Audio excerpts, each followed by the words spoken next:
Bismillahirrahmanirrahim. Assalamualaikum warahmatullahi wabarakatuh. Bismillah, alhamdulillah, wassalatu wassalamu ala habibillah Sayyidina Muhammad ibn Abdillah wa ala alihi wa sahbihi wa man walah. Subhanaka la ilma lana illa ma 'allamtana innaka antal alimul hakim. ولا حول ولا قوة إلا بالله العلي العظيم. اللهم رب اشرح لنا صدورنا ويسر لنا أمورنا واحلل عقدة من ألسنتنا يفقه أقوالنا. اللهم فكهنا في الدين وعلمنا التأويل. اللهم ألهمنا مراشد أمورنا وأعذنا من شرور أنفسنا برحمتك يا رب العالمين والحمد لله رب العالمين. Alhamdulillah, alhamdulillah. Apa khabar sahabat-sahabat semua? Selamat tengah hari ataupun selamat tengah hari. Kita bertemu dalam perkongsian Syama'il Muhammadiyah khas sempena bulan Rabiul Awal. Kita berada pada permulaan Rabiul Awal dan kita dah masuk pada siri yang ketiga daripada pembacaan kitab Asy-Syama'ilul Muhammadiyah.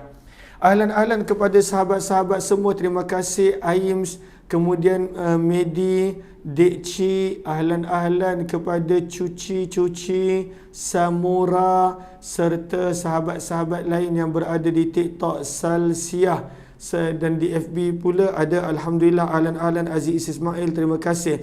Kamiza Muhammad Amil, Nurajahan Karamdat, Zuraida, Galik Spirit, Muiz Nasir, Aziz Ismail, kemudian Ilmima Ahmad, Bakal Jenazah, Zuraida Siddiq, Zamihan Isa, Bunga Ros, Fai Faruz Ashman serta sahabat-sahabat yang lain. Ahlan-ahlan kepada semua. Kita nak sambung pembacaan kitab Asy-Syama'ilul Muhammadiyah yang hadis-hadis berkenaan tentang kesempurnaan baginda Rasul sallallahu alaihi wasallam yang telah dikumpulkan oleh Imam Muhammad bin Isa bin Saurah At-Tirmizi rahimahullahu taala. Sebelum kita teruskan, apa kata kita perbetulkan dahulu niat kita. Moga-moga apa jua usaha kita, perbuatan kita, apa jua yang kita lakukan adalah kerana Allah Subhanahu wa taala.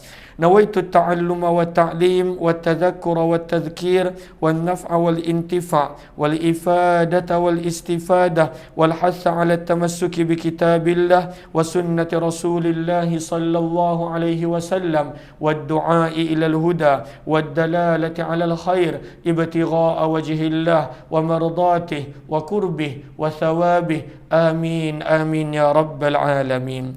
Mohon dia sahabat-sahabat, bila kita berulang kali sebut tentang Nabi, sebut tentang baginda, sebut tentang Rasulullah, tentang Nabi SAW, perbanyakkan selawat. Moga-moga saya dan setiap daripada kita beroleh taufik insya-Allah. Lalu kita dah tiba pada hadis yang keberapa?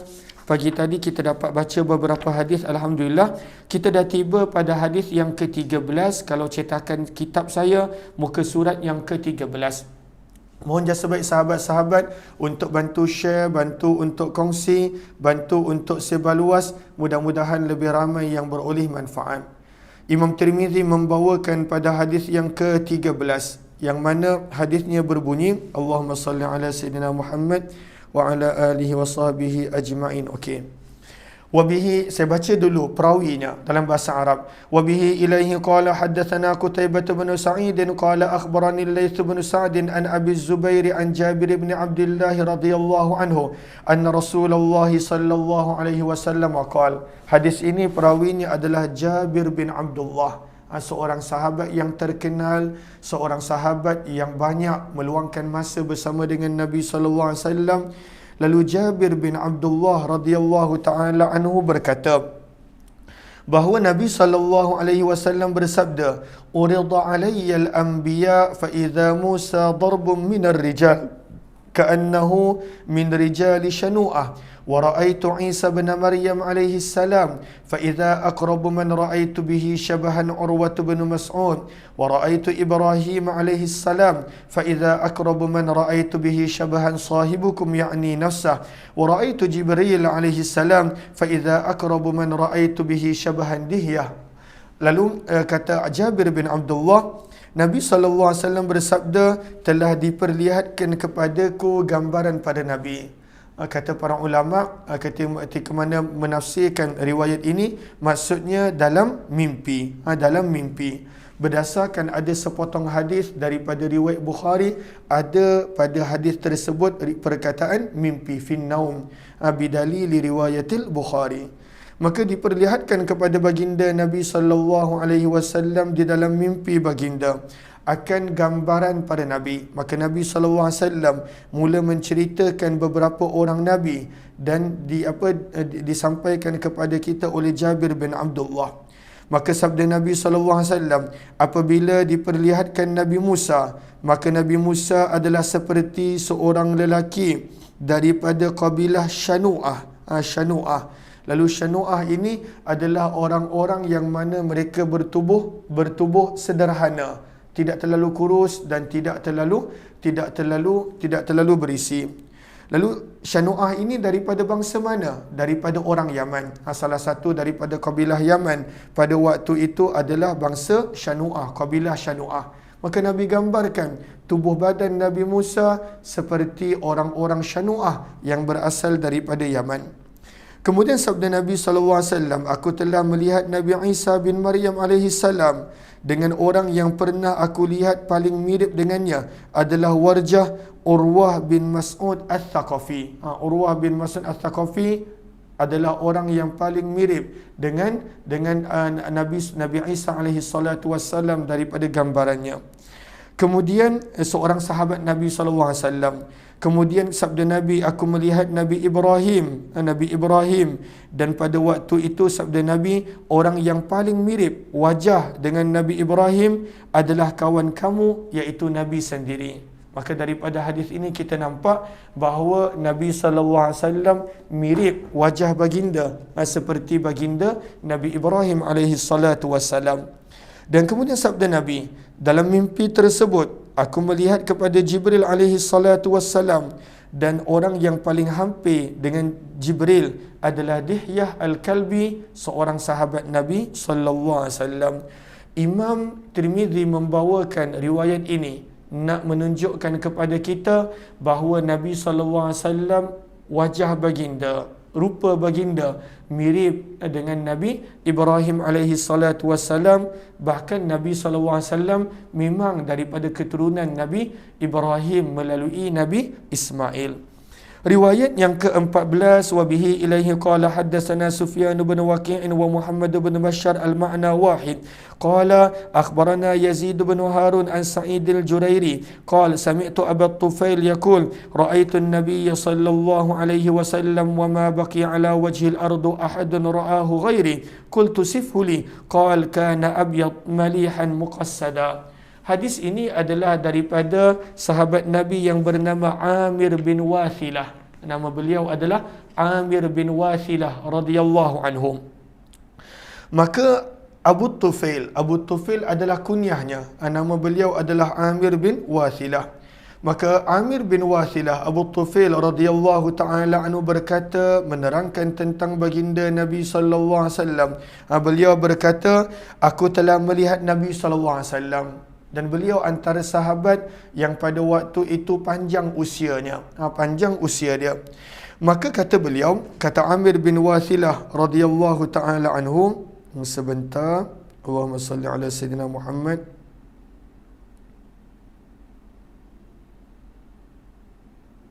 Okay. Maka kata Amir bin Wathilah radhiyallahu ta'ala anhu, aku telah melihat Nabi SAW dan pada waktu ini tiada seorang pun yang pernah melihat Nabi di permukaan bumi selain daripada aku. Sebab banyak sahabat-sahabat yang terdahulu pada waktu itu telah meninggal dunia. Banyak sahabat-sahabat yang pada waktu itu mereka telah meninggal dunia dan sebagainya. Maka beliau antara sahabat yang masih hidup dan panjang usianya. Maka pada waktu itu Sa'id Al-Jurairi, anak murid beliau, seorang tabi'in berkata, lalu terangkan sifat-sifat Nabi kepadaku. Maka beliau akan menerangkan secara ringkas. Beliau bersabda, baginda berkulit putih. Namun daripada hadis yang lain kita dah baca, Nabi berkulit putih dan pada waktu itu musyarrab bihumrah, Nabi SAW putih kemerah-merahan. Nabi SAW, wajah Nabi, warna kulit Nabi putih kemerah-merahan. Kemudian beliau menyebut maliha, Nabi SAW seorang yang sangat tampan. Muqassada, dan Nabi SAW seorang yang sedang sederhana, ketinggian sederhana, daripada sudut berisi dan kurus pun sederhana. Ini adalah Nabi SAW. Ahlan Isyamhau, terima kasih. Ahlan kepada sahabat-sahabat yang lain. Kita sedang membaca kitab Asy-Syama'il Muhammadiyah. Maka banyak riwayat tentang Nabi kita nampak para sahabat banyak menceritakan tentang ketinggian Nabi sederhana, tentang dada Nabi SAW yang bidang, tentang warna kulit Nabi SAW yang putih kemerah-merahan, tentang gigi Nabi SAW yang teratur, tentang Nabi SAW tidak mempunyai bulu pada tubuh badan kecuali bulu halus yang ada daripada dada memanjang hingga ke pusat. Dan kemudian diceritakan tentang rambut Nabi SAW yang ikal bergelombang. Ini adalah kebanyakan riwayat yang menceritakan tentang tubuh badan Nabi SAW. Kemudian hadis yang terakhir dalam bab ini, bab yang menceritakan tentang tubuh badan Nabi, Imam Tirmizi membawakan hadis daripada Abdullah bin Abbas radhiyallahu anhuma. Kita baca dulu perawinya. Wa bihi ilaihi qala haddatsana Abdullah bin Abdul Rahman qala haddatsana Ibrahim bin al-Munzir al-Hizami qala haddatsana Abdul Aziz bin Abi Thabit az-Zuhri qala haddatsani Ismail bin Ibrahim bin akhi Musa bin Uqbah an Musa bin Uqbah an Quraib an Ibn Abbas radhiyallahu anhu qala. Abdullah bin Abbas radhiyallahu taala anhu meriwayatkan tentang Nabi. Apa yang beliau ceritakan tentang Nabi? Kana Rasulullah sallallahu alaihi wasallam aflaja thaniyatain. Nabi sallallahu alaihi wasallam seorang yang mempunyai gigi yang renggang, yang teratur. Indah gigi Nabi sallallahu alaihi wasallam. Kemudian kata beliau, Nabi SAW bila bercakap, Iza takallama, Nabi bila bercakap, kata Abdullah bin Abbas, ru'iya kan nur yakhruju min baini thanayah, boleh kelihatan keluarnya cahaya daripada mulut Nabi SAW, seolah-olah memancar cahaya daripada mulut Nabi SAW. Nabi SAW tak banyak bercakap. Nanti kita akan baca pada riwayat yang lain. Tapi Nabi bila bercakap, kata Abdullah bin Abbas, seolah-olah kelihatan terkeluarnya cahaya daripada wajah Nabi SAW. Ahlan kepada sahabat-sahabat sama ada yang berada di FB ataupun yang berada di TikTok. Kita dah masuk bab yang baru, yang bab yang kedua. Imam Tirmizi membawakan berkenaan tentang tanda kenabian, khatamun nubuwah, tanda kenabian. Lalu Nabi SAW mempunyai tanda kenabian, dan tanda kenabian Nabi diceritakan di dalam kitab-kitab Taurat dan Injil yang terdahulu. Maka Imam Tirmizi bawakan di sini 1, 2, 3, 4, 5, 6, 7, 8 hadis berkenaan tentang tanda kenabian Nabi SAW. Di mana tanda kenabian Nabi, apakah warnanya, bagaimanakah bentuknya, apakah saiznya. Maka Imam Tirmizi bawakan beberapa hadis berkenaan tentang tanda kenabian Nabi SAW. Ini adalah bab yang kedua. Ahlan kepada yang baru join, kalaulah rasa bermanfaat, mohon jasa baik untuk bantu share, bantu untuk kongsi, bantu untuk sebar luas, dan jangan lupa untuk memperbanyakkan selawat setiap kali kita mendengar tentang Nabi sallallahu alaihi wasallam.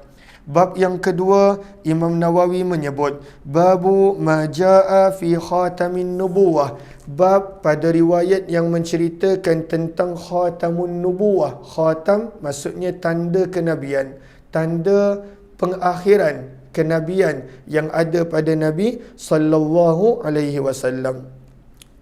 Saya baca dulu perawi. Wa bihi ilaihi qala haddatsana Abu Raja'in Qutaibah bin Sa'id qala haddatsana Hatim bin Ismail 'anil Ja'd bin Abdul Rahman qala sami'tu Sa'ib bin Yazid radhiyallahu ta'ala anhu yaqul dhahabat bi khalati ila Nabi sallallahu alaihi wasallam.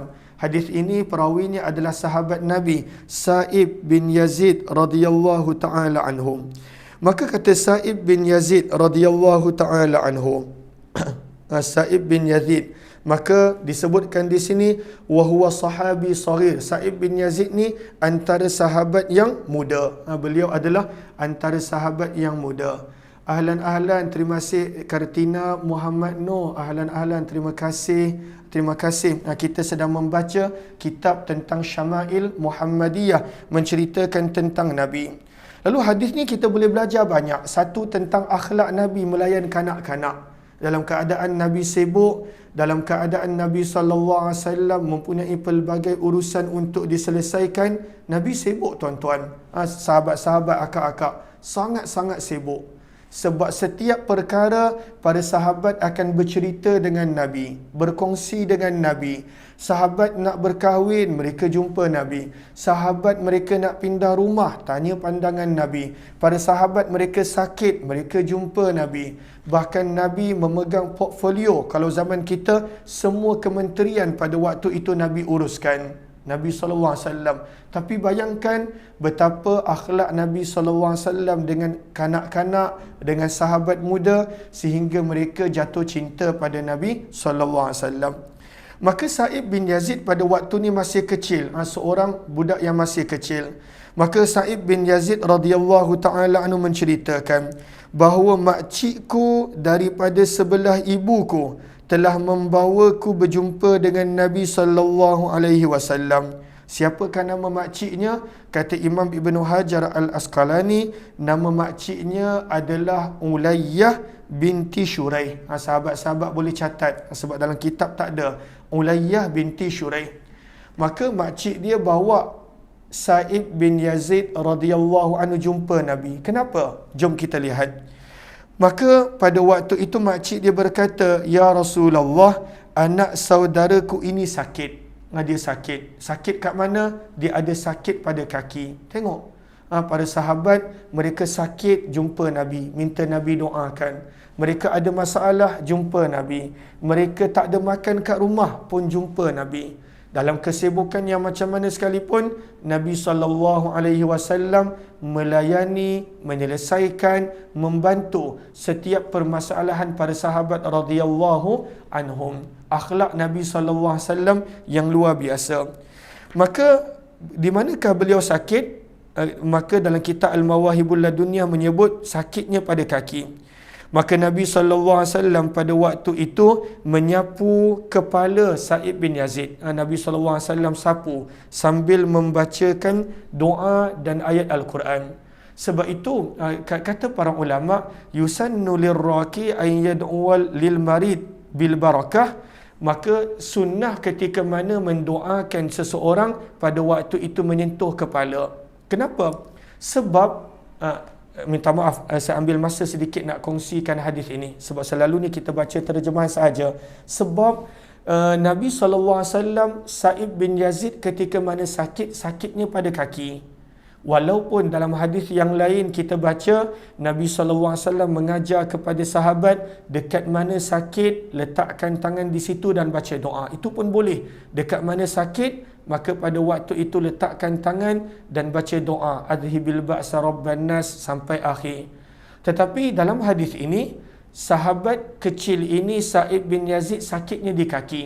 Tapi di mana Nabi meletakkan tangan? Nabi SAW meletakkan tangan pada kepala sahabat muda ini dan Nabi SAW mendoakan beliau. Sebab itu disebutkan di sini, wada'ali bil barakah, dan Nabi SAW mendoakan keberkatan. Lalu Allahumma salli ala Sayyidina Muhammad wa ala ali Sayyidina Muhammad.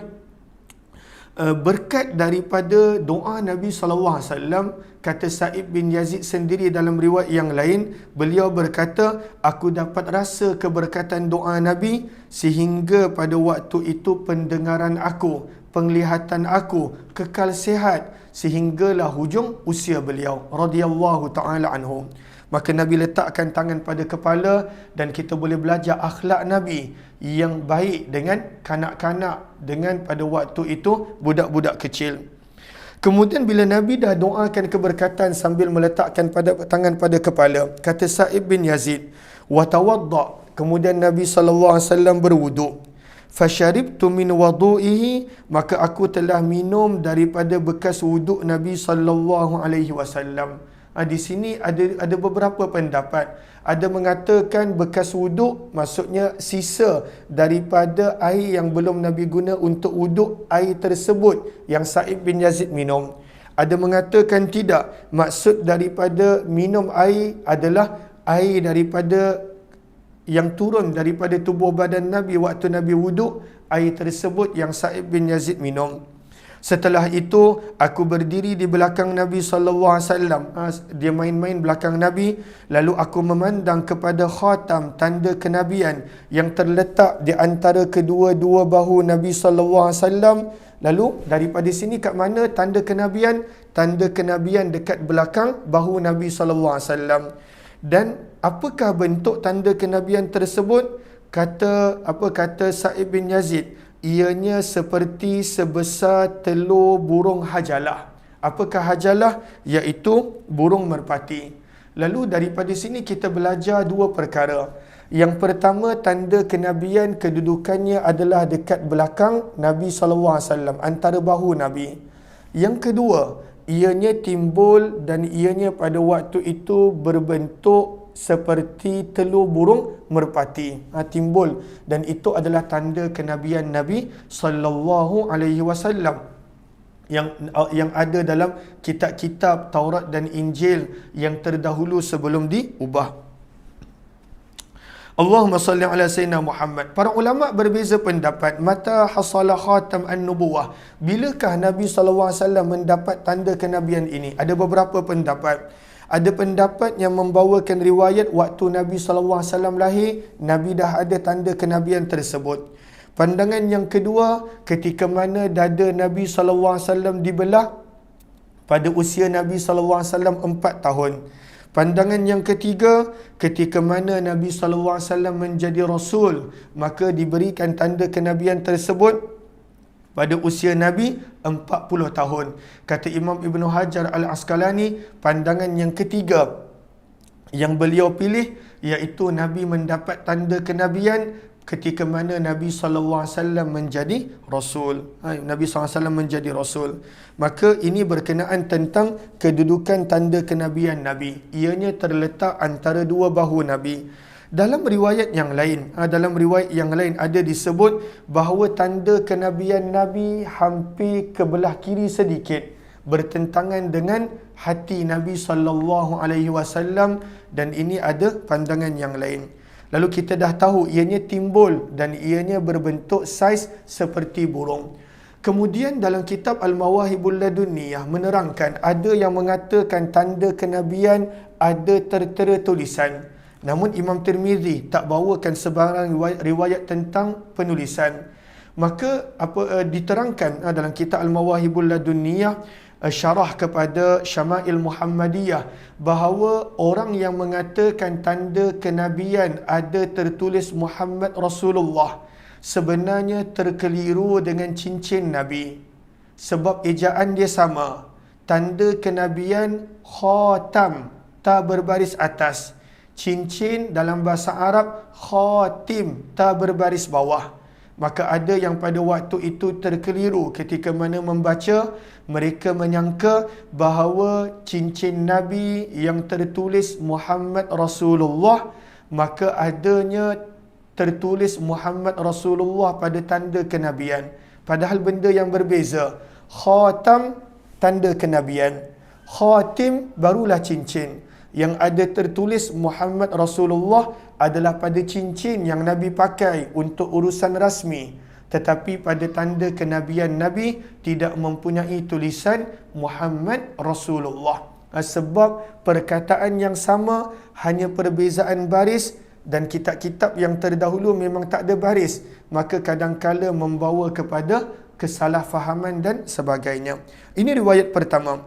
Jom kita lihat riwayat yang kedua. Riwayat yang ke-17, kita baca dulu perawinya. Wa bihi ilaihi qala hadatsana Sa'id bin Ya'qub at-Talqani qala hadatsana Ayyub bin Jabir an Simak bin Harb an Jabir bin Samurah radhiyallahu anhu qala. Hadis ini riwayat Jabir bin Samurah radhiyallahu anhu.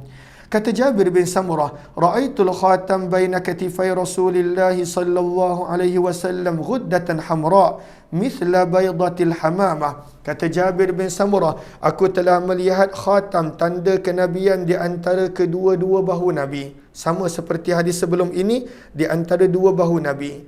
Bentuknya adalah ghuddah, seperti gumpalan sepotong daging. Lalu di sini kita dapat daripada hadis yang lepas, tanda kenabian Nabi di antara dua bahu Nabi di bahagian belakang. Tanda kenabian Nabi saiznya adalah seperti telur burung merpati. Dekat daripada hadis yang ke-17 ini, kita dapat makluman yang ketiga. Apakah maklumat yang ketiga? Bahawa tanda kenabian tersebut adalah ghuddah, daging. Ianya bukanlah pada waktu itu tulang keras. Ianya bukanlah pada waktu itu benda yang lain. Ianya adalah ketulan daging. Dan apakah warnanya? Maka disebutkan di sini hamra, ianya adalah berwarna merah. Dan di sini ada pada waktu itu riwayat-riwayat yang lain. Imam Tirmizi bawakan riwayat yang warna merah, ada riwayat yang mana datang dengan lafaz sauda, hitam. Ada riwayat yang datang dengan lafaz khadra, tanda kenabian Nabi berwarna hijau. Ada yang pada waktu itu menyebut kalau ni jasadih, warnanya sama seperti warna badan Nabi. Maka kata para ulama, setiap orang menerangkan berdasarkan apa yang dia perasan. Ada orang melihat dengan teliti, maka dia nampak macam warna merah. Ada orang yang pada waktu itu nampak macam sama dengan warna badan Nabi. Imam Tirmizi memilih pandangan yang ianya adalah berwarna merah, lalu dikongsikan hadis Jabir bin Samurah. Maka ianya adalah gumpalan daging berwarna merah. Dan apakah saiz dia? Mithla baydatil hamamah, seperti pada waktu itu telur burung merpati. Riwayat yang ke-18, saya baca dulu perawinya. Wa bihi ilaihi qala hadatsana Abu Mus'ab al-Madini qala hadatsana Yusuf ibn al-Majishun an abihi an Asim ibn Umar ibn Qatadah an jaddatihi Rumaithah qalat sami'tu Rasulullah sallallahu alaihi wasallam walau asya'u an uqabbila al-khatam alladhi baina katifayhi min qurbihi la fa'altu yaqulu li Sa'd ibn Mu'adh yawma mata ihtazza lahu 'arsyur rahman. Hadis ini daripada seorang sahabiah kecil, sahabat perempuan yang kecil bernama Rumaithah.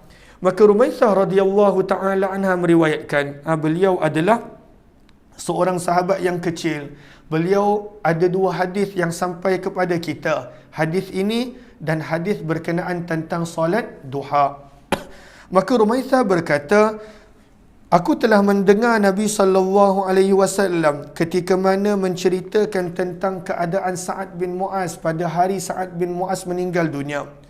Maka Rumaithah berkata, waktu itu aku duduk sangat dekat dengan Nabi SAW, sangat dekat sebab dia waktu tu masih budak-budak, masih kecil.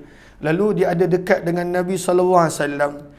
Kalaulah aku ingin mengucup tanda kenabian yang terletak di antara kedua-dua bahu baginda, kerana terlalu dekat kedudukan aku dengan baginda, nescaya aku boleh melakukannya. Maka pada waktu itu Nabi SAW bersabda sesuatu tentang Sa'ad bin Mu'az yang terkorban akibat daripada anak panah yang beliau kena daripada peperangan Ahzab. Sabda Nabi SAW, telah bergoncang arasy Allah kerana gembira pada waktu itu disebabkan dengan kedatangan Sa'ad bin Mu'az. Bila Sa'ad bin Mu'az, siapa Sa'ad bin Mu'az? Sa'ad bin Mu'az adalah ketua orang Aus. Ketua orang Khazraj adalah Sa'ad bin Ubadah. Ketua orang Aus adalah Sa'ad bin Mu'az. Lalu beliau pada waktu itu dalam keadaan beliau adalah ketua Aus. beliau tinggalkan kedudukan dia, tinggalkan jawatan dia, dan pada waktu itu beriman kepada Nabi SAW. Dia tak kisah tentang jawatan. Bukan senang orang nak tinggalkan jawatan.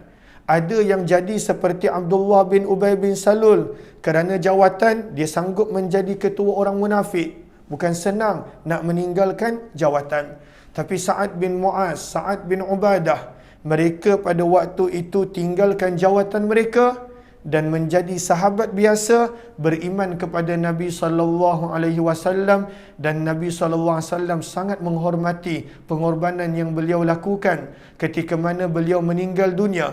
Dalam keadaan sebelum beliau meninggal dunia, beliau tunjukkan kepada Nabi, beliau utamakan persahabatan dengan Nabi lebih daripada persahabatan dengan orang Yahudi teman rapat sebelum beliau masuk Islam, iaitu Yahudi Banu Qainuqa yang mengkhianati Nabi. Maka penduduk langit bergembira sehingga bergegar arasy Allah ketika mana menerima roh Sa'ad bin Mu'az radhiyallahu ta'ala anhu. Maka dalam hadis ini nak menggambarkan bahawa Rumaisah yang sangat dekat dengan Nabi, dia nampak tanda kenabian Nabi terletak di antara dua bahu Nabi SAW. Riwayat yang ke-19. وبه إليه قال حدثنا أحمد بن عبدة الضبي وعلي بن هجر وغير واحد قالوا حدثنا عيسى بن يونس عن عمر بن عبد الله مولى غفرة قال حدثني إبراهيم بن محمد من ولد علي بن أبي طالب قال كان علي رضي الله تعالى عنه إذا وصف رسول الله صلى الله عليه وسلم فذكر الحديث بطوله. Hadis ini daripada Sayyidina Ali bin Abi Talib radhiyallahu anhu. Maka Ali bin Abi Talib bila menceritakan tentang Nabi SAW, Ali bin Abi Talib bercerita di antara kedua-dua bahu baginda terdapat khatam tanda kenabian, dan itu adalah khatamun nabiyyin, tanda penutup bagi sekalian para nabi. Maka dalam hadis ini diterangkan apakah maksud tanda tersebut. Tanda tersebut adalah maksud bahawa Nabi adalah penutup kepada segala Nabi. Khatam, tanda penutup. An-Nabiyyin, kepada semua Nabi. Bererti selepas Nabi SAW dah tak ada lagi Rasul. Selepas Nabi SAW dah tak ada lagi Nabi. Nabi SAW adalah penutup kepada segala Nabi. Dan ini adalah maksud daripada tanda kenabian. Maksudnya Nabi adalah insan yang merupakan penutup kepada sekalian para nabi. Tidak ada lagi nabi selepas daripada Nabi SAW. Kemudian riwayat yang ke-20 menceritakan bahawa dekat tanda kenabian terdapat bulu-bulu halus yang ada pada tanda kenabian. Saya baca dulu perawinya. Wa bihi ilaihi qala haddatsana Muhammad bin Bashar qala haddatsana Abu Asim qala haddatsana Azrat bin Thabit qala haddatsani Ilba bin Ahmar al-Yashkuri qala haddatsani Abu Zaid Amr bin Akhtab al-Ansari qala li Rasulullah sallallahu alaihi wasallam ya Aba Zaid. Maka dalam sepotong hadis Nabi SAW telah berkata kepada Abu Zaid, kepada Abu Zaid. Siapakah nama dia? Amr bin Akhtab al-Ansari. Nabi panggil dia dengan kunyah. Nabi kata, wahai Abu Zaid, udunu minni. Wahai Abu Zaid, dekatlah dengan aku, hampirlah kepada aku. Kemudian Nabi bersabda kepadanya, famsah zahri, rasalah tanda kenabian yang terletak di belakangku. Maka kata Abu Zaid, Amr bin Akhtab al-Ansari, famasahtu zahrah, maka aku Nabi SAW, maka aku telah mengusap belakang Nabi SAW. Kenapa Nabi SAW suruh usap? Sebab dalam riwayat yang lain menyebut pada waktu itu Abu Zaid Amr bin Akhtab dia nak tahu tentang tanda tersebut. Dia dengar, dia baca, dia ada orang beritahu kepada dia. Maka pada waktu itu Abu Zaid yang namanya adalah Amr bin Akhtab, dia tercari-cari tentang tanda kenabian Nabi. Maka Nabi perasan. Maka Nabi SAW bersabda, rasa, pegang, rasa di belakang aku. Maka bila diusap tanda kenabian Nabi, maka pada waktu itu Abu Zaid ditanya, apakah bentuk khatam tanda kenabian Nabi SAW tersebut? Maka kata Abu Zaid Amr bin Akhtab, ianya mempunyai bulu, ianya mempunyai bulu pada tanda kenabian tersebut. Maka pada waktu itu ada bulu-bulu halus. Kita dah tahu ianya timbul, ianya bersaiz seperti telur burung, ianya terletak di belakang Nabi SAW, ianya adalah gumpalan daging, ianya pada waktu itu mempunyai bulu yang halus pada waktu itu di sekitarnya dan berhampirannya. Maka ini diceritakan oleh Abu Zaid Amr bin Akhtab Al-Ansari radhiyallahu ta'ala anhu. Riwayat yang ke-21 panjang, ini kisah tentang Salman Al-Farisi radhiyallahu anhu. InsyaAllah kita akan sambung pada malam nanti jam 10.30 malam insyaAllah. Terima kasih kepada sahabat-sahabat. Minta maaf kalau ada yang ganggu waktu rehat, waktu makan tengah hari. Kita jumpa lagi jam 10.30 malam dalam pembacaan kitab Asy-Syama'ilul Muhammadiyah yang seterusnya. Terima kasih kepada semua. Terima kasih Haida. Terima kasih Mira Harun. Terima kasih Salbiah Ali. Terima kasih kepada sahabat-sahabat yang lain, sama ada di FB ataupun di TikTok. Mudah-mudahan ada sedikit sebanyak yang kita dapat daripada hadis-hadis Asy-Syama'ilul Muhammadiyah. Dan kepada sahabat yang biasa join pembacaan kitab Al-Adhkar, kita jumpa jam 6 petang nanti insya-Allah. Kalau sempat saya buat, sebab saya ada program jam 5. Kalau saya tak sempat, nanti saya akan maklumkan. Kalau sempat, saya akan buat insya-Allah. Mudah-mudahan. Terima kasih semua. Jumpa lagi. Jika ada yang ingin untuk saya bantu belikan ataupun postkan kitab Syama'il Muhammadiyah, maka boleh tekan link yang ada di ruang komen di FB. Jumpa lagi. Terima kasih semua. Terima kasih Haida. Jazakillah khair.